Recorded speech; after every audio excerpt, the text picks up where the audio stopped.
All right, let's go over the first couple from this. First of all, we have an identity that I would start on the left. I noticed that this secant squared minus 1 definitely looks familiar, so I would look to my formula sheet and I see my Pythagorean identities. And secant squared minus 1 is the same thing as tangent squared. So I'm going to replace secant squared minus 1 with tangent squared.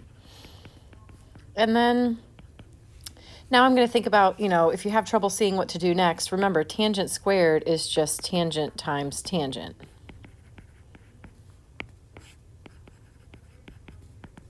And then once you have it written that way, hopefully you can recognize that you have a giant 1 here.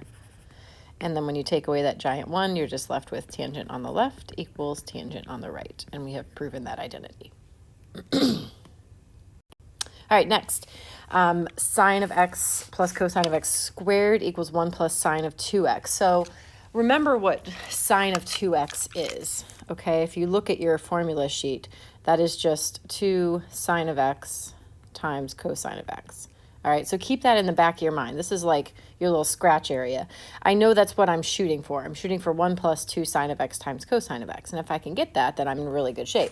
So to do that, I'm going to start on the left side. And I see sine of x plus cosine of x squared. And I'm reminded that that just means that's that thing times itself. And so I'm going to distribute or FOIL or multiply, whatever it is that you think of to do this. So I have sine squared and then plus sine of x times cosine of x. And then I have that again. And then I have plus cosine squared. All right, well, at this point, I noticed right away that I can combine these two terms, right? Those two terms combined are going to be 2 sine of x cosine of x. We have one of them, and then we add another one to it. Now, what I'm left with is sine squared of x plus cosine squared of x. All right, so remembering that I know that sine of 2x is 2 sine of x times cosine of x, I already have that right here. So really the only thing I'm trying to figure out is how to turn this into this. And again, I hope that you recognize by now that that is actually one of your Pythagorean identities. That's your most basic Pythagorean identity. That's going to be 1 and then plus the 2 sine of x cosine of x.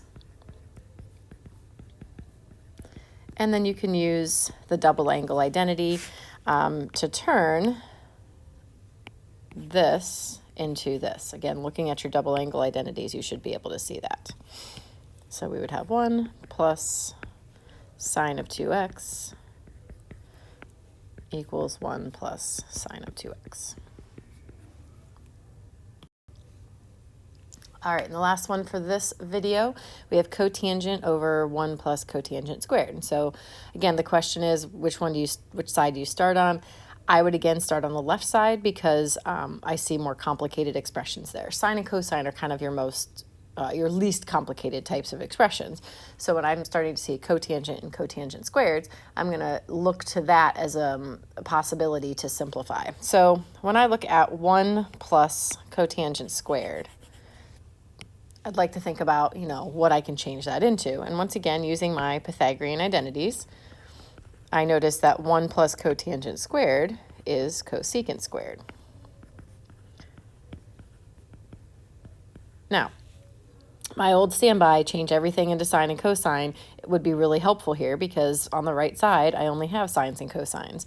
So I look to my quotient identity to help me change cotangent into cosine over sine. So I'm changing this into this.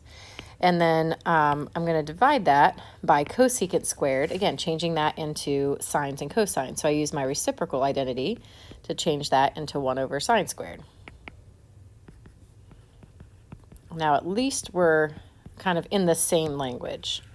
And now you have to use what you know about fractions. When you have a double fraction like this, we know we take the top fraction and we multiply by the reciprocal of the bottom fraction. Now, I suddenly changed that to x, apologize.